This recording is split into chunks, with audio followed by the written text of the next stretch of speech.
Eric, what do you got for us today, brother? Well, there's been some talk about the Aleph Tav. So, figured that we'd kind of cover quite a scope about that. Take about 15 minutes here. There's been somebody saying that every time you see the word spelled Aleph Tav in the scripture, in modern Hebrew, it would be spelled, that's an Aleph, and the Tav is basically shaped like that. So every time you see this word, they say that it means that it's referring to Jesus Christ. Now the interesting thing about that word is that it's the fourth word that appears in the scripture in the book of Genesis. What it says in Hebrew is Bereshit, Bara, Elohim, that's three words, Aleph Tav. It's pronounced et, which sounds like it's spelled E-T. Then it says Hashemayim Va'et Haaretz, which would be the last three words. So the total of 7 words. This is the center of the 7, which is the fourth word. This is one word that's never translated from Hebrew into any other language. Now, that's not entirely true, but it's generally true in that this word Aleph Tav points to the direct object of the action of the verb. From what I understand about the way that Hebrew works is that it's similar in English to putting quotation marks around something. You don't pronounce it, but they're there to say, oh, this is what the person really said. So the quotation marks around a phrase or a word points to exactly what it's in reference to the person said. The Aleph Tav in Hebrew isn't translated because it's not really a word. It points to what the action is about. Now, that being said, for somebody to say, well, every time you see the word Aleph Tav, it refers to Jesus Christ, or that it refers to Yeshua being the Messiah, that's a bit of speculation.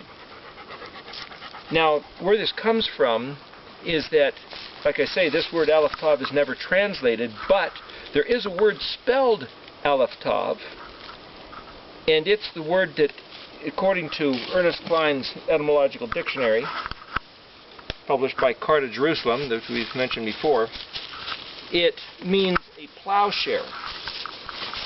Now, I'm studying Paleo Hebrew, so we're going to write things in Paleo. So the Paleo Hebrew Aleph Tav would look like that, kind of an upside down A and then the X shape. Shorthand, sometimes I refer to it as Aleph Tav. Aleph and Tav combined together. There's a reason for that. But first of all, there's different uses of the Aleph Tav. Aleph Tav just by itself in the scripture. Then you've got Aleph Tav with a hyphen, and then there's this other word that it's in reference to here, whatever that word might be. As in the first verse, Aleph Tav, the heavens, and et hyphen haaretz. So Bill Sanford has made a Bible called the Aleph Tav Bible, where every time Aleph Tav appears, he has it written in modern Hebrew, and also he has another version of it in the Paleo Hebrew. There's also a book I recently saw called Sefer Aleph Tav, where I believe they've done the same thing. It's a pretty thick volume, weighs about 6 pounds. It's recently published if anybody's interested. But if you write Aleph Tav Hey, it's translated as the word you, Y-O-U. If you write the word Aleph Tav Yod, it's translated as the word ethical in the Bible, in the Etymological Dictionary, excuse me. And if you write the word Aleph Vav Tav, you might pronounce that as oat or oath, O-A-T-H, because the Tav can sound like a T or a T-H. And literally what that word means is a sign, a signal, a symbol. It also means to consent or agree, and it's also a letter of the alphabet. A letter of the alphabet is also the same word for oath, which means to consent or agree. Now, if you spell the word Aleph Yod Tav, That means to spell a word. So, if Aleph Tav is a cutting instrument, or a plowshare, a cutting is also a ketubah, is kaf, tav, vav, bet. Ketub is literally to, as it were, inscribe or cut a writing of a contract. It's referred to as a marriage proposal or marriage contract, prenuptial agreement, a ketubah. Might even have a hey at the end. There's things about grammar that I might not be accurate about here, but I'm trying to talk about the significance of what Aleph Tav means. So we're going to stick to this. If you write the word Aleph Tav with a yod hey, it basically means you, or to come, or something which has arrived. Now the other interesting thing about that is you write the word bet Aleph, it means arrived or subsequently coming, but also if you write the word for Tav Aleph,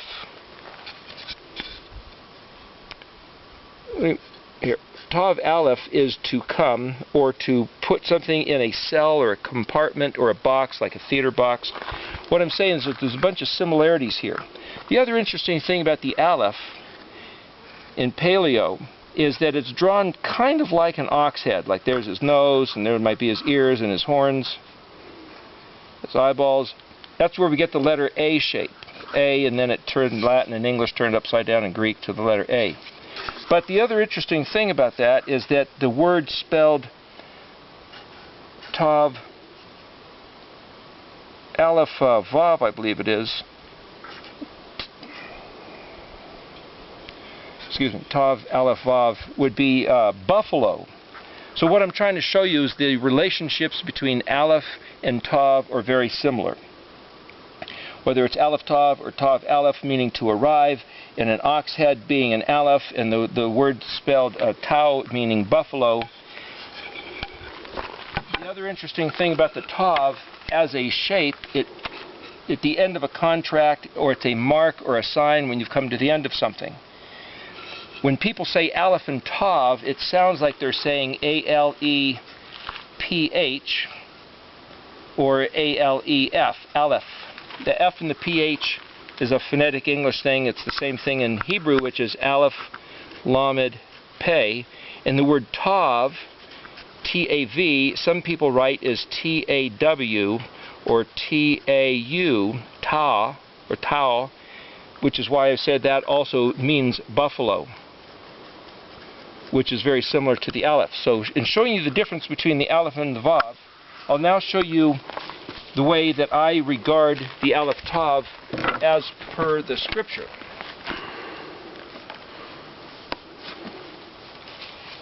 What does the Aleph Tav really mean?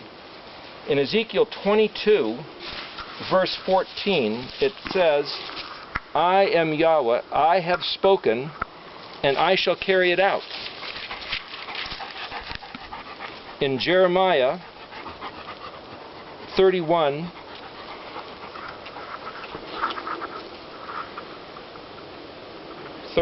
basically, looking for it here, sorry about the delay. It says, they will no longer teach each man his fellow, each man his brother, saying, know Yahweh, for all of them will know me, from their smallest to their greatest. That word me is spelled Aleph, Vav, Tav, Yod. As we discussed before, a moment ago, this Aleph, Vav, Tav, Yod, that's OT, is translated as me. They'll all know me. However, Yod is a suffix, basically means my, and the word there is ot, which means oath. So where it's translated, they will all know me, the other way to read that, they will all know my oath. And remember, the word oath, Aleph, Vav, Tav, or ot, is a consent or agreement. It's also a letter of the alphabet. So when Yahweh is saying they will all know me, that word also means they will all know my oath by each letter of the alphabet. That's one way to read it. Another verse here.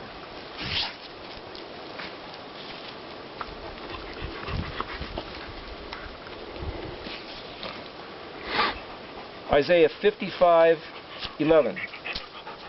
So shall be my word that emanates from my mouth. It will not return to me unfulfilled unless it will have accomplished what I desired and brought success where I sent it.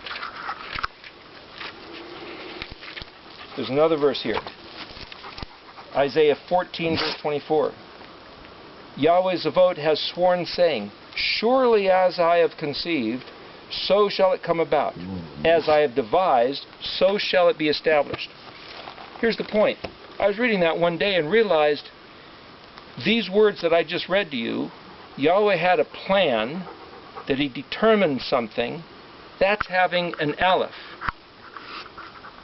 And He set it into motion, and it was not going to stop until it taved. So the plan and the purpose is the Aleph, and the accomplishment of the plan is the tav.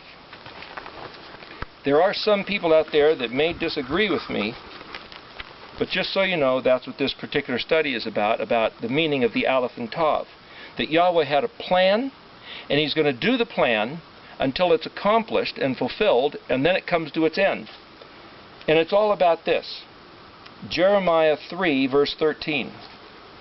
Or go back to verse 12. It says, go and proclaim these words toward the north. Well, the word north is Zephon, as in Zephaniah, and it also means hidden and secret. So it's not just north, it's hidden and secret. It says, return, O wayward Israel, Nam Yahweh, word of Yahweh. I will not cast down my anger upon you, for I am the beneficent one, the one who benefits you. Nam Yahweh. And I will not bear a grudge forever.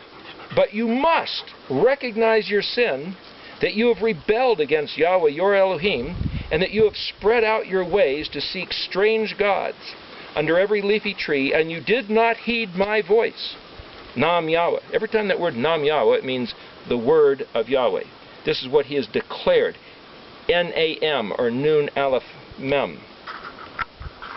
Return, O wayward sons, the word of Yahweh, for I shall be your master. I shall take you, one from a city, two from a family, and I shall bring you to Zion. Now that word Zion, or Zion, Zadi Yod Vav Nun, can also mean one who does my commandments and instructions. I shall appoint shepherds for you according to my own heart, and they will care for you with knowledge and wisdom. Now the point about this is, why are we talking about all these matters? It's in order to return to the ways of Yodhe Vavhe, in order to fulfill His preference and His desire. Now the other thing about this is that the word Aleph Tav Nun is where we get the word for tonic, or to gain strength. It comes, you got Aleph Tav Nun Nun, which means, Aleph is a prefix, means I shall give.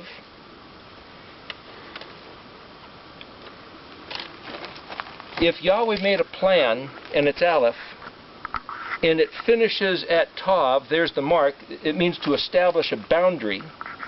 If you have Tav Aleph Vav He, it also means desire, wish, passion, appetite, lustful, but also boundary and a limit.